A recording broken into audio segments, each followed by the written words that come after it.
Wins for pro-Putin leaders buttress autocracies in Europe.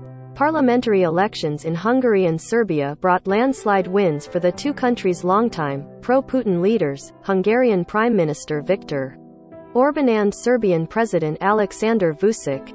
Budapest, Hungary. After two nationalist European strongmen won overwhelming victories in elections on Sunday, one of the first foreign leaders to congratulate both was not from a neighboring country or a regional ally. It was Russian President Vladimir Putin. The parliamentary elections in Hungary and Serbia both brought landslide wins for the two countries' longtime pro-Putin leaders, Hungarian Prime Minister Viktor Orban and Serbian President Alexander Vučić. Their victories on Sunday highlighted an underlying discord in attitudes among European nations toward the autocracies of Russia and China.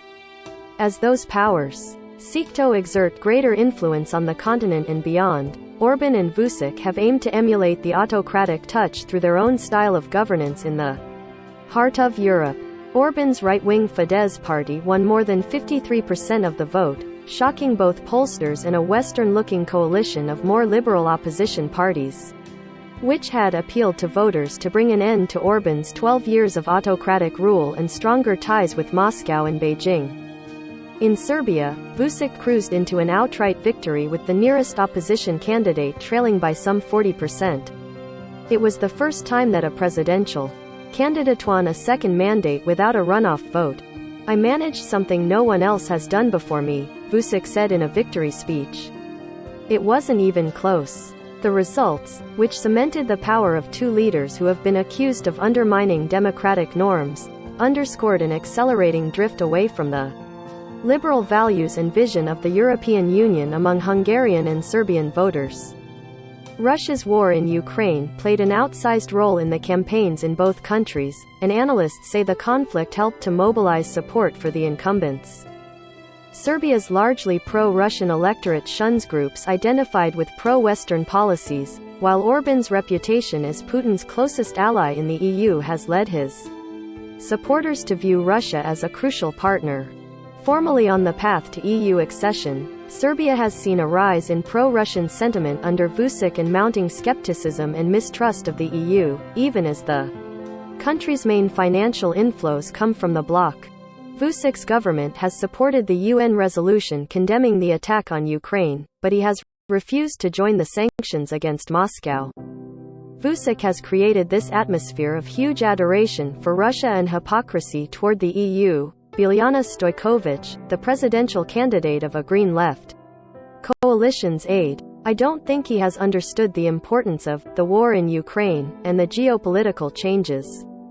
Orban, while begrudgingly voting for most EU sanctions against Russia, has refused to supply Ukraine with weapons or allow for their transfer across the Hungarian-Ukrainian border. He has also fought intensely against sanctions being imposed on Russian energy imports on which Hungary is deeply dependent, drawing the scorn of Ukrainian President Volodymyr Zelensky.